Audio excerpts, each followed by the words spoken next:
And the doctor said कि इसके पास सिर्फ 2 साल और है जीने के लिए। Can you imagine? यही सीकर्स है ना, आज आपको एक बहुत इंटरेस्टिंग स्टोरी सुनाता हूँ। तो ये ना एक ऐसे इंसान की स्टोरी है जिसका बचपन तो नॉर्मली गुजरा। He was an average student जिसको स्टार्स और स्पेस से बहुत प्यार था। एंड क्योंकि both of his parents were academician, उसका ना फिजिक्स बहुत स्ट्रॉन्ग था। एंड देखते ही देखते उसने यूनिवर्सिटी ऑफ ऑक्सफोर्ड में फिजिक्स का अंडर ग्रेजुएट कोर्स भी ज्वाइन कर लिया था। Everything was going perfect and तभी उनकी जिंदगी के 7.5 ही शुरू हो गए। कहने का मतलब उसने देखा कि चलते चलते वो गिरने ज़्यादा लगा है, धीरे धीरे उसकी स्पीच में हकलापन आने लगा है। एंड एक दिन तो वो अपनी शर्ट का बटन भी नहीं बंद कर पा रहा था ठीक से।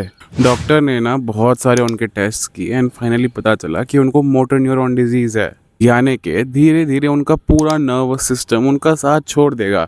कोई भी एक्टिविटी जैसे चलना फिरना घूमना उठाना वो नहीं कर पाएंगे। एंड द डॉक्टर सेड कि he only have 2 years to live. Can you imagine उस बच्चे पर क्या गुजरी होगी with such a bright future ahead. And धीरे धीरे वही हुआ जो डॉक्टर्स ने बोला था। दोनों पैरों पर चलने वाले आदमी को पहले एक छड़ी लगी और फिर एक wheel chair.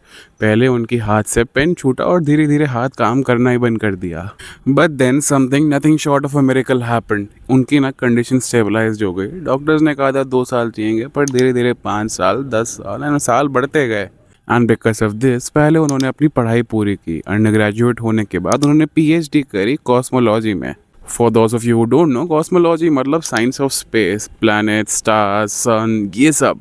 And when he became an expert in his field, उनको अपनी लाइफ का दूसरा सबसे बड़ा झटका लगा। उनको ना न्यूमोनिया हो गया, जिसके चक्कर में डॉक्टर को उनका थ्रोट कट करके ऑपरेशन करना पड़ा एंड उनकी आवाज़ चली गई। कैन यू इमेजिन, इतना स्मार्ट आदमी जो खुद की थ्योरीज बना रहा है, पहले तो उन्हें लिख नहीं सकता था पर उनको अब बोलकर दुनिया को भी नहीं बता सकता। जब ये न्यूज़ उनको पता पड़ी तो वो इतना रोए, पर उनके रोने की आवाज़ तक नहीं आई। पर इसके बाद भी वो रुके नहीं। उन्होंने एक आर्टिफिशियल आवाज़ बनाई जिसमें कुछ सिलेक्टेड वर्ड्स थे जिन पर जब वो क्लिक करते तो मशीन उन वर्ड्स को बोलती थी। एंड ऐसे अब वो बात करने लगे थे। आगे जाके ना उन्होंने बहुत सारी बुक्स लिखी जब वो एक पेन भी नहीं उठा सकते थे। उन्होंने क्लास में लेक्चर्स दिए जब वो अपनी असली आवाज़ से बोल तक नहीं सकते थे। उन्होंने थ्योरीज दी जब वो ब्लैक बोर्ड के ऊपर खड़े होकर लिख भी नहीं सकते थे। उन्होंने कॉस्मिक मिस्ट्री सॉल्व करी जब वो अपने खुद के सर को सपोर्ट तक नहीं कर सकते थे। Can you imagine his resilience, his persistency and उनका आत्मविश्वास जो इतना कुछ होने के बाद भी नहीं टूटा। Oh, and by the way मैं जिसकी बात कर रहा हूँ उनका नाम है sir Stephen Hawking, world famous scientist and researcher who is also known as black hole profit.